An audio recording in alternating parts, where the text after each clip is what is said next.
નમસ્કાર દર્શક મિત્રો, કૃષિ દર્શન ફોન ઇન લાઈવ કાર્યક્રમમાં આપ સર્વે મિત્રોનું હાર્દિક સ્વાગત કરીએ છીએ. કૃષિ જગતની નિત નવીન માહિતીઓ લઈને અમે આપની સમક્ષ હાજર થતા હોઈએ છીએ અને જેમાં આજનો વિષય છે દિવેલામાં બીજ ઉત્પાદન. દર્શક મિત્રો, દિવેલા એ તેલીબિયા વર્ગનો રોકડીયો પાક છે. અનેક ઉપયોગિતાને કારણે બજારમાં તેની વિશેષ માંગ હોય છે અને ઓછા પ્રયત્ને વધુ ઉપજ કેવી રીતે મેળવી શકાય તેમજ દિવેલાના પાકનું બીજ ઉત્પાદન કરતી વખતે કઈ કઈ બાબતોની તકેદારી રાખવી તે અંતર્ગત માર્ગદર્શન આપવા માટે અમારા ડીડી ગિરનારના સ્ટુડિયોમાં અને કૃષિ દર્શન ફોન ઇન લાઈવ કાર્યક્રમમાં અત્રે પધાર્યા છે ડૉક્ટર એલ.ડી. પરમાર સાહેબ. તેઓ સંશોધન વૈજ્ઞાનિક તરીકે તેલીબિયા સંશોધન કેન્દ્ર સરદાર દાંતીવાડા કૃષિ યુનિવર્સિટી સરદાર કૃષિનગર ખાતે તેઓ ફરજ બજાવે છે. દર્શક મિત્રો, આપને જણાવી દઈએ કે આપના વિષય સંબંધિત પ્રશ્નો હોય તો તે ચોક્કસથી આવકાર્ય છે. અમારા નંબર ખાસ નોંધી લઈશું. અમારા ફોન નંબર છે 079620853814, 079620853816. આપ જ્યારે પણ અમારી સાથે ફોન લાઈનથી જોડાઓ ત્યારે તમારા ટીવીનો વોલ્યુમ ખાસ ધીમો કરશો. તો આવો આજની વિશેષ ચર્ચાનો પ્રારંભ કરીએ. નમસ્કાર સર, ડીડી ગિરનારના સ્ટુડિયોમાં અને કૃષિ દર્શન ફોન ઇન લાઈવ કાર્યક્રમમાં આપનું હાર્દિક સ્વાગત કરીએ છીએ. નમસ્કાર ખેડૂત મિત્રો. જી જી સર, આજનો વિષય દિવેલાને લગતો છે. ખેડૂત મિત્રો માટે પણ ખૂબ ઉપયોગી સાબિત થશે. તો કૃષિ ક્ષેત્રે જે દિવેલાના પાકની અગત્યતા કેટલી રહેલી છે એક નિષ્ણાત તરીકે? જી સર, આપણે એ પ્રશ્નનો ઉત્તર આપણે પછી મેળવીએ તે પહેલા આપણી સાથે ખૂબ જ જાગૃત એવા કોલર મિત્ર જોડાયેલા છે. દેવજીભાઈ રાજપૂત. દેવજીભાઈજી, આપનો પ્રશ્ન જણાવશો. બેન નમસ્કાર. નમસ્કાર જી, આપનો પ્રશ્ન જણાવો. આ બેન, આપણે વધુ ઉત્પાદન આપતી જાત એરંડાની કઈ આવે અને એનો વાવણીનો સમય કયો સારો? જી ચોક્કસથી આપના પ્રશ્નનો ઉત્તર આપીએ. સર, શું કહેશો? નમસ્કાર દેવજીભાઈ, આપ ના બોલવાના લેંગ્વેજ ઉપરથી એવી ખબર પડી કે આપ વાવ થરાદ બાજુ ના ખેડૂત છો અથવા ટૂંકમાં ઉત્તર ગુજરાતના ખેડૂત છો. અને ખાસ ઉત્તર ગુજરાત માટે આપણે 7 નંબર અને 8 નંબર GCH 7 અને GCH 8 આ બે જાત સરદાર કૃષિનગર કેન્દ્ર દ્વારા બહાર પાડવામાં આવી છે. અને વધુમાં વધુ પોપ્યુલર 7 નંબર જાત છે અને 8 નંબર જાત ઉત્પાદનમાં પણ વધુ ઉત્પાદન આપે છે અને લેટેસ્ટ જાત છે. એટલે આ બેમાંથી ગમે તે એક આપ પસંદ કરી શકો છો. હવે આપની જમીન જો સારી ફળદ્રુપ અને વધુ પાણીની વ્યવસ્થા હોય તો 8 નંબર બહુ ઉત્તમ રહેશે. અને જો પાતળી જમીન હશે અને પાણી થોડું ખારું તૂરું હશે તો આપણે 7 નંબર જાત આપ પસંદ કરશો તો સારામાં સારું રહેશે. જી ચોક્કસથી દેવજીભાઈને તેમના પ્રશ્નનો ઉત્તર મળી ચૂક્યો હશે. વધુ ચર્ચા આગળ વધારીએ સર, કે આપણે વાત કરતા હતા કે દિવેલાના પાકની અગત્યતા વિશે મારા દર્શક મિત્રોને જણાવવું હોય તો તે અંતર્ગત આપ શું માર્ગદર્શન આપશો? હા ખેડૂત મિત્રો, આપ જાણો છો એમ આ દિવેલા જે છે એ ઉત્તર ગુજરાતનો એક મુખ્ય રોકડીયો પાક છે. અને એ જે દિવેલાની અંદર આપ વાવો છો, ગંજ માર્કેટની અંદર આપ વેચો છો, તેમ છતાં આપ એ પણ જાણી લો કે દિવેલાની અંદરથી કુલ 213 પ્રકારની પ્રોડક્ટ બને છે. અને એ પ્રોડક્ટની અંદર એ પ્રોડક્ટ છે એ બધી મોટી કિંમતમાં અને બહુ ઊંચા આર્થિક ભાવ મળે એ રીતે વેચાતી હોય છે. જેવી કે પ્લાસ્ટિક ઇન્ડસ્ટ્રીઝમાં, કલરમાં, ઇવન કોસ્મેટિકની અંદર, ઊંજણની અંદર, જે એન્જિન ઊંજણ છે એની અંદર પણ દિવેલાના તેલનો ઉપયોગ થાય છે. આમ દિવેલો છે ને એ આપણા ઉત્તર ગુજરાતની એક જીવાદોરી જેવો છે. અને આપણું ગુજરાત એની અંદરથી 6,000 કરોડ રૂપિયાનું વિદેશી હુંડિયામણ પણ મેળવે છે. એટલે બહુ આર્થિક રીતે બહુ ઉપયોગી પાક એરંડો છે. જી, અત્યારે આપણી સાથે દિલીપસિંહજી ચાવડા ધંધુકાથી જોડાયેલા છે. જી દિલીપભાઈ, આપનો પ્રશ્ન જણાવશો. બિનકીટ દિવેલા જે આવે એમાં કઈ જાત સારી વાવેતર કરવા માટે? જી ચોક્કસથી આપણા પ્રશ્નનો ઉત્તર આપે. વાવેતર કરવા માટે દિવેલાની કઈ જાત સારી તેવો તેમનો પ્રશ્ન છે. દિવેલામાં આપ હાઇબ્રિડ જાત જ વાવવાની થાય. આના પહેલાં ખેડૂતભાઈ મિત્રને મેં દેવજીભાઈને પણ જણાવ્યું કે 7 નંબર અને 8 નંબર છે એ બહુ સારામાં સારી જાત છે. અને એ આપ બેમાંથી ગમે તે પસંદ કરશો તો એ સારામાં સારું ઉત્પાદન આપશે. જી ચોક્કસથી ખૂબ સરસ માહિતી આવે. અમારા કોલર મિત્રો ખૂબ જ જાગૃત છે અને ખૂબ સારા એવા પ્રમાણમાં ફોન કોલ્સ આવી રહ્યા છે. નિલેશભાઈ અમારી સાથે જોડાયેલા છે. જી નિલેશભાઈ, આપનો પ્રશ્ન જણાવશો. નિલેશભાઈ જી, અમે આપને સાંભળી જ રહ્યા છીએ. આપનો પ્રશ્ન જણાવશો. હેલો. હા જી, હા નિલેશભાઈ. નમસ્કાર મેડમ, પાયલ મેડમ, અને નમસ્કાર ડોક્ટર તેજલ સરને મારા નમસ્કાર. મારો પ્રશ્ન એવો છે કે બિન પિયત એરંડા વાવવાનો ટાઈમ કયો, કઈ જાત વાવવી અને એને કેટલા પિયતમાં થઈ શકે? પિયતની વ્યવસ્થા ના હોય તો કયું બીજ વાપરવું જી અને જી સમયસરની વાવણી ક્યારે કરી શકાય? જી જી ખૂબ સરસ પ્રશ્ન છે નિલેશભાઈ આપનો. ચોક્કસથી આપના પ્રશ્નનો ઉત્તર આપીએ. સર એમના પ્રશ્નના સંદર્ભમાં શું કહેશો? આપનો પ્રશ્ન હું સમજ્યો. બિન પિયત માટે આપણે ચોમાસાના પાણીનો ખાસ ઉપયોગ કરવાનો થાય છે અને એના માટે જે આપણી જે 7 નંબરની જાત છે એ વધુ ઉત્પાદકતા આપે છે. પછી બિન પિયત માટે આપે જો પિયતની વ્યવસ્થા હોય તો 15 ઓગસ્ટ સુધીમાં, એટલે કે 1 ઓગસ્ટથી પ્રથમ પખવાડિયાની અંદર વાવવાનું થાય. અને જો બિન પિયત વાવવાનું થાય તો 15 દિવસ પહેલાં, એટલે જુલાઈ 15 જુલાઈથી 30 જુલાઈ સુધીમાં આપ વાવણી કરો તો 15 દિવસનો આપણો વરસાદનો પણ લાભ મળી રહે છે. પણ જો વહેલી વાવણી કરો તો ઘોડિયા ઈયળ અને કાતરાનો પ્રશ્ન રહેતો હોય છે. હવે આના માટે આપણે શરૂઆતથી જ એનો નિયંત્રણ માટેની વ્યવસ્થા સાથે આપ કરી શકો છો. હવે પિયત ના હોય તો આપ પિયત આપી શકવાના નથી.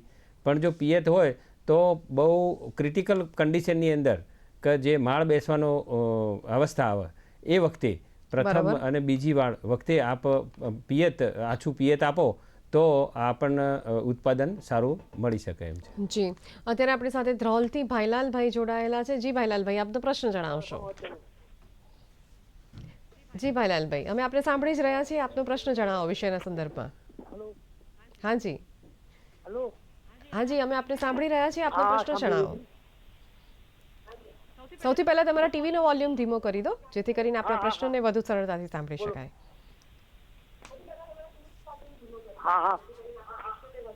હા બોલો બોલો. આપનો પ્રશ્ન જણાવો.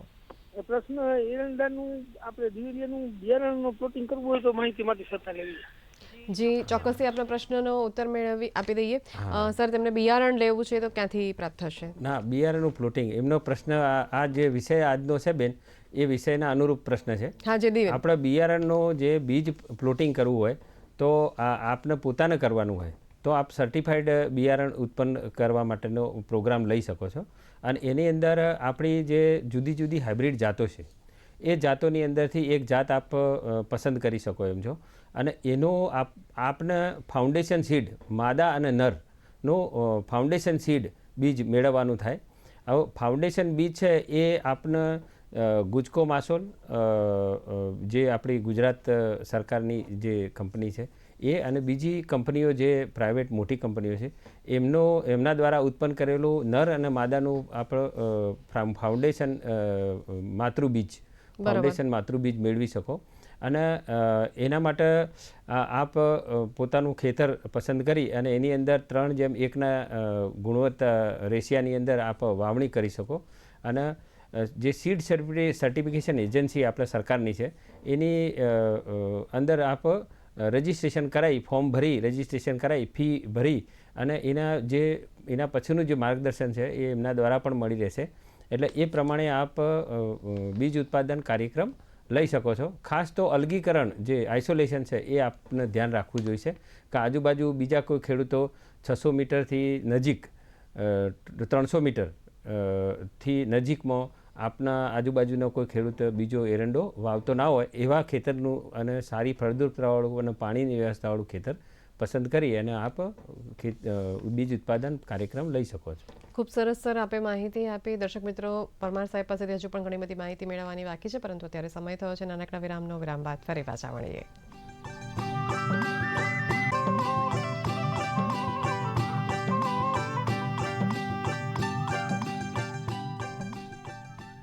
દર્શક મિત્રો, વિરામ બાદ આપ સૌનું હાર્દિક સ્વાગત છે. આજનો વિષય છે દિવેલામાં બીજ ઉત્પાદન.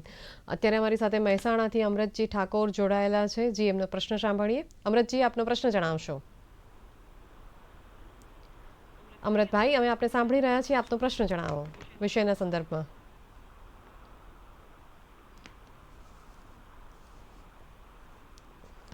લાગે છે સંપર્ક કપાઈ ગયો છે. આપણે ચર્ચાનો દોર વધુ આગળ વધારીએ. સર, આપે જે દિવેલાના પાકની અગત્યતા વિશે પણ વાત કરી, પરંતુ જ્યારે દિવેલાના પાકમાં બીજ ઉત્પાદન મેળવવું હોય તો ખેડૂત મિત્રોએ કયા સ્ટેજને ધ્યાનમાં રાખવા પડે, તો તે અંતર્ગત કયા સ્ટેજ હોઈ શકે તે વિશે વાત કરો. જી ખેડૂત મિત્રો, આમ બીજ ઉત્પાદન જે પદ્ધતિ છે એ પદ્ધતિની અંદર મુખ્ય 4 બીજના સ્ટેજ છે. એક તો છે ન્યુક્લિયસ બીજ, બીજું બ્રીડર્સ બીજ, ફાઉન્ડેશન બીજ અને સર્ટિફાઈડ બીજ.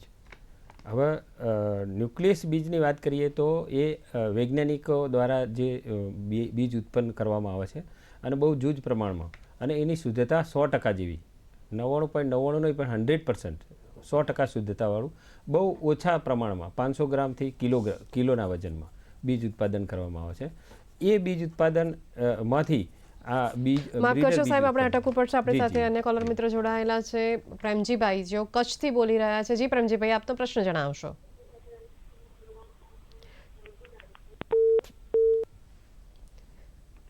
પ્રેમજીભાઈ, અમે આપને સાંભળી રહ્યા છીએ, આપનો પ્રશ્ન જણાવો.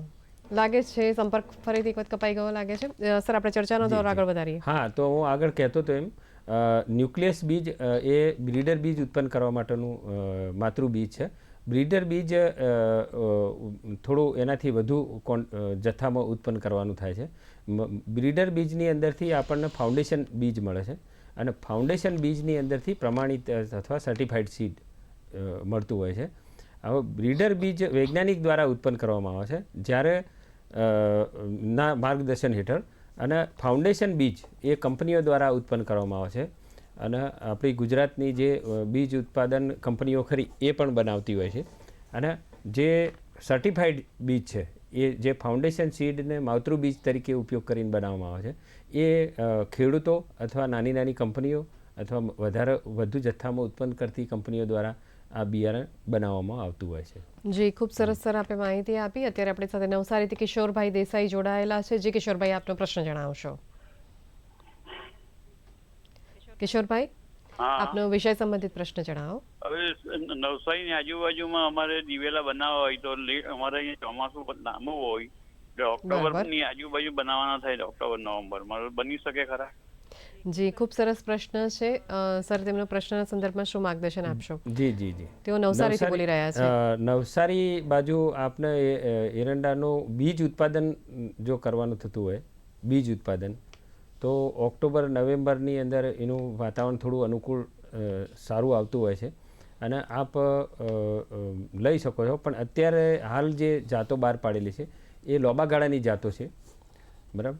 અને એ વિષય ઉપર આપણું સંશોધન ચાલુ છે કે ટૂંકા ગાળાની નાના સ્ટેચરની જાતો નું સંશોધનનું કાર્ય ચાલુ છે. નજીકના ભવિષ્યમાં આ પ્રકારની નાના ગાળાની જાતો આપણે ખેડૂત મિત્રોને આપી શકીશું, અને જેના લીધે વધુ નાનામાં નાની જગ્યાએ, ઊંડાણવાળી જગ્યાએ પણ એરંડાનું પ્રચાર પ્રસાર થાય. જી, ખૂબ સરસ સર, આપે માહિતી આપી. ચોક્કસથી તેમને પ્રશ્નનો ઉત્તર મળી ચૂક્યો છે. ત્યારે આપણી સાથે પાલીતાણાથી રૂપસિંહભાઈ જોડાયેલા છે. જી રૂપસિંહભાઈ, આપનો પ્રશ્ન જણાવો. બેન, મારે મેં છે ને અવની 11 દિવેલા કર્યા છે. જી,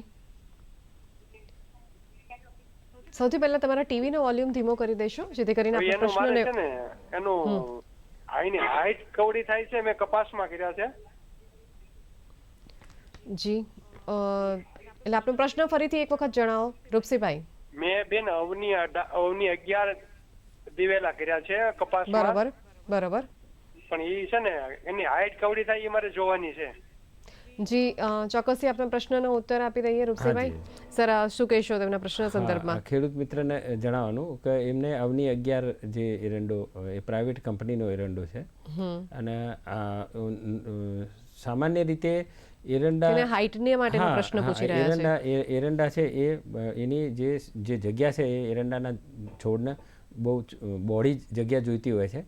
આપણી જે ભલામણ કરેલી છે એ 5 foot by 3 foot, 5 foot by 3 ફૂટ 8 નંબરની અંદર ભલામણ છે. એટલે જો 5 ફૂટ બાય 3 ફૂટ જેટલી એને જગ્યા મળી રહેશે તો નોર્મલ એરંડો ઓછી હાઈટ પકડી અને વધુ ડાળીઓ આપતો થશે.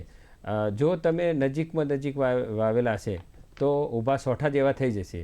એટલે ખાસ આપને એક જ કહેવાનું છે કે જો આપને વાવવાનું થાય તો જે આપણી જે વૈજ્ઞાનિકો દ્વારા જે બહાર પાડેલી જાતો છે એનો જ ઉપયોગ કરવામાં આવે, અને એમની ભલામણ કરેલા ખેત પદ્ધતિથી તમે જો કામ કરશો તો આપને ઉત્પાદન પણ સારું મળશે અને શ્યોરિટી પણ મળશે. બરાબર, ખૂબ સરસ માહિતી આપી. અત્યારે આપણી સાથે માળિયા હાટીનાથી ભીખાભાઈ જોડાયેલા છે. જી ભીખાભાઈ, આપનો પ્રશ્ન જણાવશો. હાલો. હા જી ભીખાભાઈ, આપનો પ્રશ્ન જણાવો વિષયના સંદર્ભમાં. મિયાણા હે મોરબી જિલ્લાનું માળિયા મિયાણા તાલુકા. જી જી જી જી હા અમારે સૂકી જમીનમાં ક્યાં 2 નંબર દિવેલા વવાય કે 4 નંબર વવાય? જી ખૂબ સરસ પ્રશ્ન છે ભીખાભાઈ આપનો.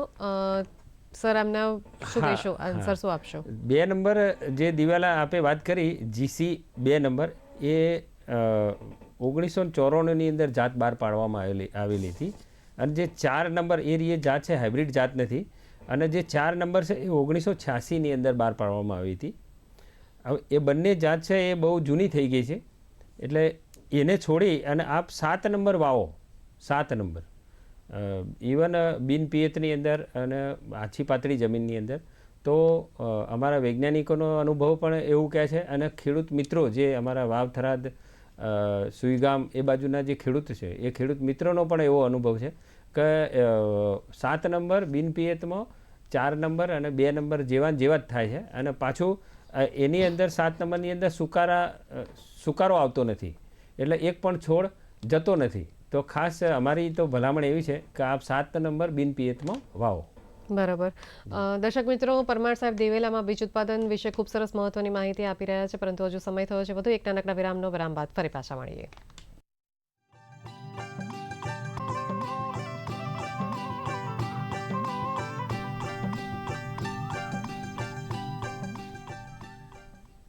દર્શક મિત્રો, વિરામ બાદ આપ સૌનું હાર્દિક સ્વાગત છે. આજનો વિષય છે દિવેલામાં બીજ ઉત્પાદન. પરમાર સાહેબ પાસેથી ખૂબ ઘણી બધી માહિતી મેળવવાની બાકી છે. ચર્ચાનો દોર આગળ વધારીએ, પરંતુ એ પહેલા અમારી સાથે કોલર મિત્ર જોડાયેલા છે દેત્રોજથી. રણછોડભાઈ રબારી બોલી રહ્યા છે. જી રણછોડભાઈ, આપનો પ્રશ્ન જણાવશો. હલો. હા રણછોડભાઈ, આપનો પ્રશ્ન જણાવો વિષયના સંદર્ભમાં. બેન, હું 20 વીઘા એરંડાની ખેતી કરું છું. બરાબર. મારો દેત્રોજ તાલુકો, ગામ સુજપુરા. આપનો પ્રશ્ન જણાવો. મારો પ્રશ્ન એ છે બેન, હું 6033 અવની 11 અવની 41, પણ જે ઉતાળો છે મારો વિસ્મણ ઉપર આવતો નહીં. હું પોતાનો ટ્યુબવેલ ધરાવું છું, તો બી મારો ઉતાળો આવતો નથી. જી એના માટે શું કરવું પડે સાહેબને? ચોક્કસથી આપણી સમસ્યાનું સમાધાન લાવીએ. સર, તેમના પ્રશ્નના સંદર્ભમાં શું કહેશો? હા, વિષય આપનો સાચો છે. એક તો આપ 20 વીઘામાં એરંડા કરો છો એટલે બહુ સારી વસ્તુ છે. અને એરંડાની અંદર ખાસ 2, 3, 4 વસ્તુઓનું ધ્યાન રાખવાનું હોય છે કે એનું જે પિયત નિયમન, એમ કહે છે કે એરંડા સૂકી ખેતીમાં થાય, પણ જો પિયત નિયમન અને જો એનો ખાતર અથવા ખાતર નિયમન અને એની રોગ જીવાતનું નિયંત્રણ જો ધ્યાનમાં રાખવામાં આવે તો આપણને વધુ ઉત્પાદન મળી રહેશે.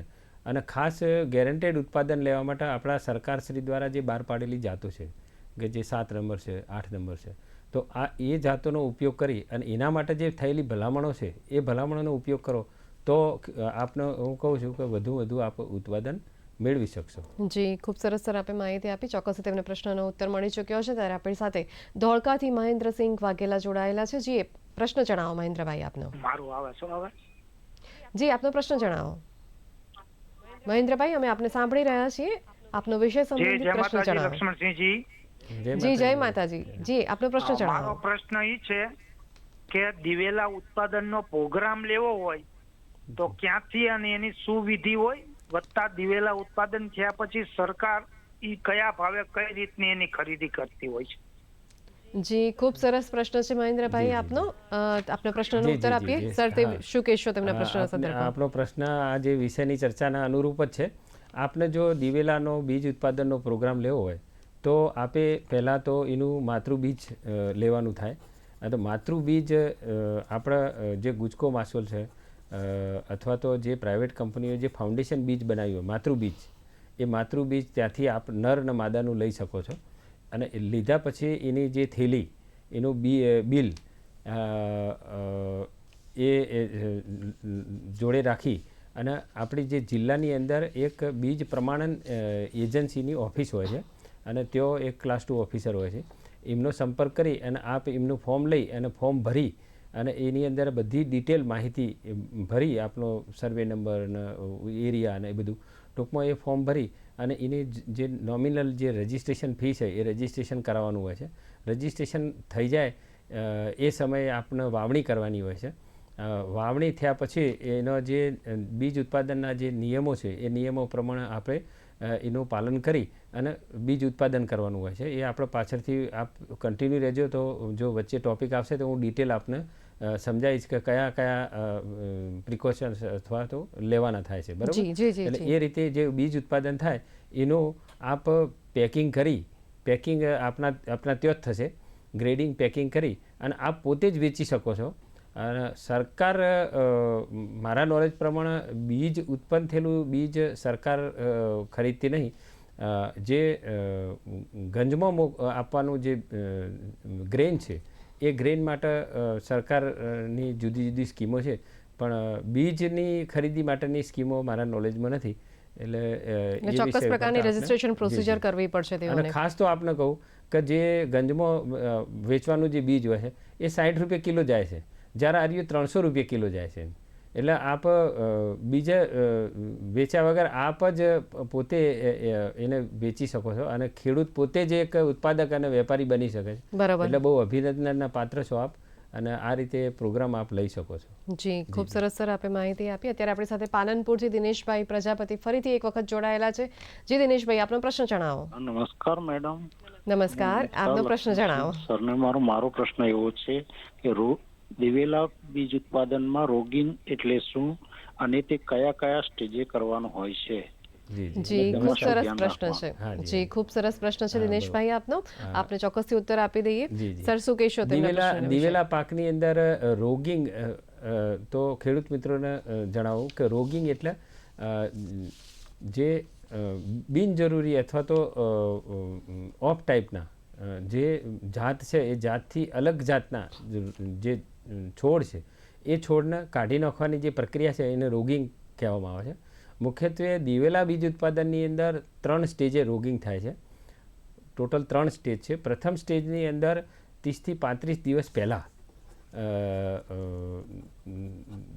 ખેતરની અંદર ફરી અને દરેકે એક પ્લાન્ટ જોઈ અને એ પ્લાન્ટ પ્રમાણે નર અને માદાની અંદર જે નર અને માદા સિવાયના જે છોડ છે એ છોડને ઉખાડી અને દૂર કરવાની પ્રક્રિયા છે. એના પછી પ્રથમ વાળા અવસ્થાએ રોગિંગ કરવાનું થાય છે, જેની અંદર માદાની અંદર મુખ્યત્વે જે નર ફૂલ નીકળતા હોય તો એનું ધ્યાન રાખી અને નર ફૂલ નીકળેલા છોડ છે એ કાઢી નાખવાના થાય છે. ત્રીજા સ્ટેજની અંદર બીજી હરોળની જે માળ આવે છે એ વખતે પણ એનું રોગિંગ કરવાનું થાય છે. હવે જુદી જુદી જાતો માટે રોગિંગ માટેના ક્રાઇટેરિયા જુદા જુદા છે. દાખલા તરીકે VP1 નામની જે જાત છે એ લીલા થડવાળી કપ શેપવાળી છે, તો એના માટેના જે રોગિંગ ક્રાઇટેરિયા છે એ જુદા છે. જ્યારે ગીતા નામની આપણી માદા જાત છે એના રોગિંગના ક્રાઇટેરિયા જુદા છે. અને એનું લિટરેચર આપ સીધો અમારો સંશોધન વૈજ્ઞાનિક શ્રીની ઓફિસનો સંપર્ક કરશો તો એનું ડિટેલ આપને તરત જ મળી જશે, અથવા વોટ્સઅપ કરશો અમારા નંબર ઉપર તો આપણને વોટ્સઅપ ઉપર સંપૂર્ણ માફ કરશો સર, આપણે અટકવું પડશે. આપણી સાથે પાટડીથી નરસિંહભાઈ રાજપૂત જોડાયેલા છે. જી નરસિંહભાઈ, આપનો પ્રશ્ન જણાવશો. સૌથી પહેલા તમારા ટીવીનો વોલ્યુમ ધીમો કરી દો જેથી કરીને આપણા પ્રશ્નને વધુ સરળતાથી સાંભળી શકાય. નમસ્કાર. જી આપનો પ્રશ્ન જણાવો. જી પ્રશ્ન જણાવો. મારે 7 નંબર બિન પિયતના દિવેલા વાવવા, એમાં પિયત આપવું કે ના આપવું?